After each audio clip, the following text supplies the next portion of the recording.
Guys, what's going on? I'm a State Sergeant Fried instructor. I teach teens and adults driver's education. There was an accident ahead, so we're going to talk about what do you need to do in best practice. How do you need to drive in these type of conditions? You need to drive at a speed that is safe and reasonable for the conditions on the road. What does that mean? This means if the speed limit is 70 and you have to drive at 40, you drive at 40. You can't hold up the flow of the traffic because on your DMV test or road test, let's pretend we're out here right now, you will be in the right lane. I see the state police up there, so we're getting close to a situation.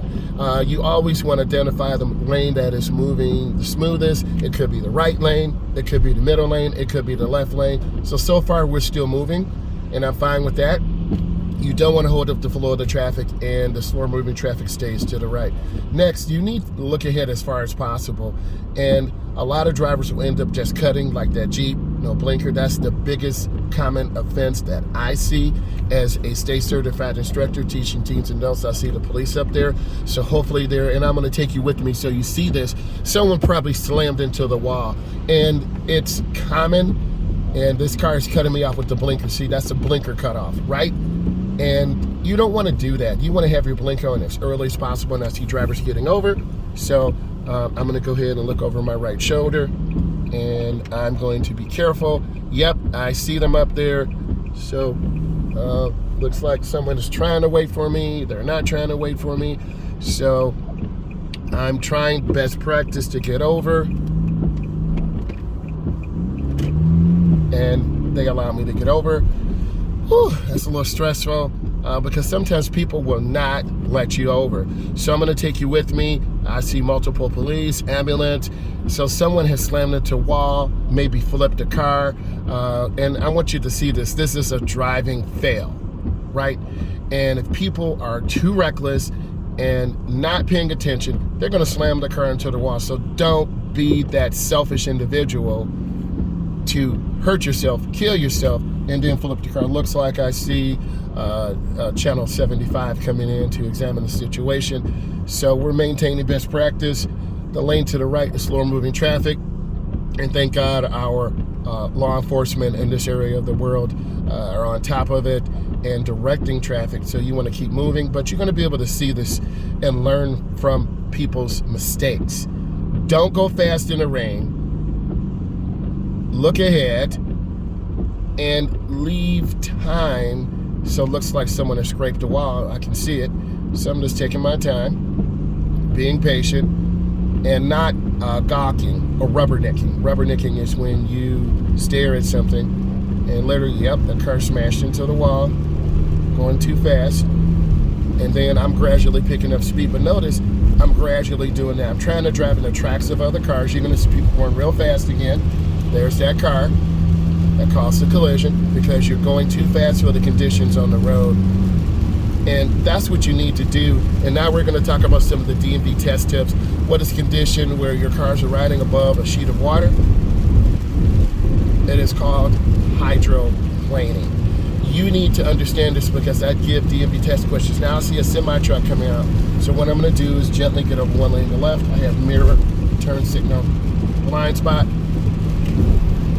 I got in the lane. We're on a curve right now, and it's really dangerous, as you can tell.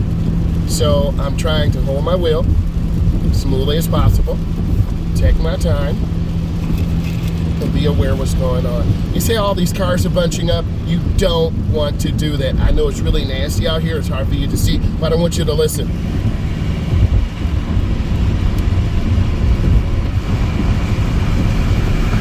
So speed limit is 70. I'm at about 55 right now. I'm in the middle lane. Sorry, I have to talk loud. I do have the windows open. I want you to hear this and see all this water just spraying on this. And the tendency is to chase cars. Don't do that as a beginning driver. Like all these cars are speeding, they're gonna crash. I'm not trying to do that. I'm staying in the middle lane, but I'm being very careful because I see a sheet of water, that real shiny part on the road that I know you can see. And I'm not trying to hang around this semi-truck. Eventually, I will overtake the truck. But for now, I want to maintain good control. I'm feeling out how the car is handling on the road. I'm listening for sounds of the cars. Oh, I feel it sliding a little bit. And you're going to have a mist or a spray. And as you can tell, I'm getting closer to this truck. and I'm just holding my wheels as firmly as possible. Guaranteed, I'm shaking a little bit because you see this truck spraying water on me, and I don't want to even be near this truck, so I'm just going to look ahead and keep my car smoothly in the groove, and I'm lifting my foot a little bit, just turning the wheel very gradually. I'm looking ahead around the curve, just trying to manage good control of the vehicle. These are the things you do, and you need to learn and watch my content to understand how to drive, and I'm giving you best practice. I'm still trying to manage good speed control. Most drivers are at about 60 to 65. Some drivers are at 70, 75, and 80, and those are the drivers who will end up causing another collision. There's another car in my blind spot to my right, which you'll see, and I just want to take my time and have good control. And you can tell my choice is to stay in and see that that red truck going too fast. It's too fast for the conditions. So this is no joke out here, and if you think, hey, you know, I've been driving a long time, it's good, it's not good, because you get careless. And when you get careless, you're going to end up having an accident. And I would say about 30% of these drivers out here are careless. They're going too fast for the conditions. They're cutting off cars. They're too close. And if you look at how I'm driving, I'm trying to manage best speed control for the conditions. I'm not at the speed limit, but also I'm turning the wheel as smoothly as possible. I am holding this wheel pretty firmly. I'm not even gonna lie. And you see me managing and turning this wheel. And what you need to do is watch this from beginning, middle, and end. And now you see brake lights. So I'm lifting off the gas. I see the car to the right that you don't see yet, but I'm managing speed. I'm looking at brake lights, which doesn't surprise me. So I'm keeping as much space as possible. And I need you to understand, see, they're cutting me off with the blinker, and now I'm really easy on the brakes. Okay? Going too fast. See the car almost hit them? That's what I'm trying to tell you. Going too fast. And either you're going to learn this the right way right now, or you're not going to learn it. And then you're going to crash your car, you're going to get a ticket, and the experience will not be good. Okay? This is real life out here. And a lot of times you see, when I do these tutorials, you see cars crashing, going off the road, you've seen accidents. I do have to get over to the right, but I'm just taking my time, right? And see, another rear-end collision. I'm telling you this, baby. This is real out here. I know you think, hey, he's just video. This is real out here. And I want you to see this to learn. And once you realize that I'm giving you best practice, you're really going to absorb this content, right? People are going too fast out here.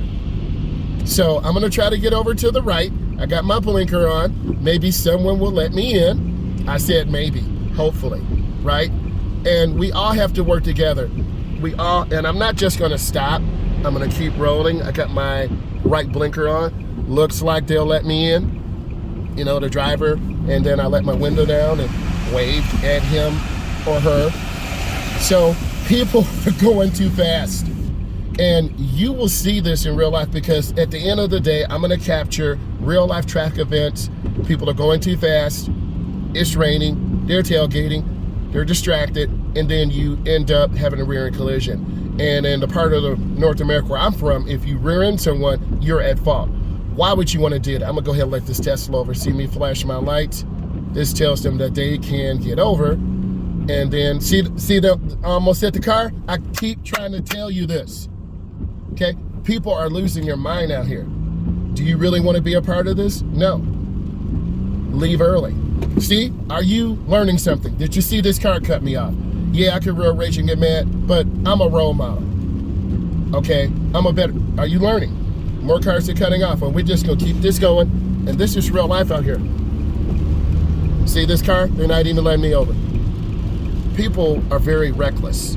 And if you're a new driver, this causes anxiety. It gets me a little bit riled up. And you need to learn this. You need to see it for yourself, and you're going to make your own decision. Oh, that's great. Or, wow, you know, this is really serious. So, at the end of the day, be smooth, leave room, have plenty of fuel, make sure your wipers are good, make sure your tires are good, and you got to be in a really defensive driving chill mode. Okay? And I'm going to get around this curve and then reestablish my position and speed and just take my time. And then we'll kind of review what you saw. How can you not be involved in an accident? And I teach my drivers, I teach them to have space, speed, space, and smile. That's what I say, have good, safe speed, have a lot of space, and have a smile. We're coming on this curve again, and I want you to hear this. I'm gonna have to talk a little bit loud because I'm on this curve and my window's down a little bit, so my windows do not fog up. You can see all the water kicking off of the tires, and I'm taking my time, trying to be very deliberate. I'm going to go ahead and get over one lane to the left, mirror, turn signal. I can feel the car sliding through the water. And I'm just guiding the car. I'm in the middle lane. If I go to the left lane, I'm going to have to go faster, and that's kind of like a roller coaster sliding on ice. I don't want to do that. So you get a chance to see real best practice like this truck. They're just cutting over lanes. There's a lot of water out here, mist, and this is dangerous. This is a dangerous drive. But you're learning how I manage. I want you to ask questions. I want you to leave comments, because this is how you know that I'm interactive, I care, and I'm going to show you best practice. So I just want to say thank you. This was real today, and you bring this emotion into school, into work, to home, to your loved one, your caregivers. So I just want to say thank you, and hopefully you learned something today, and I will put this up today. Thank you so much, and drive safe. Bye.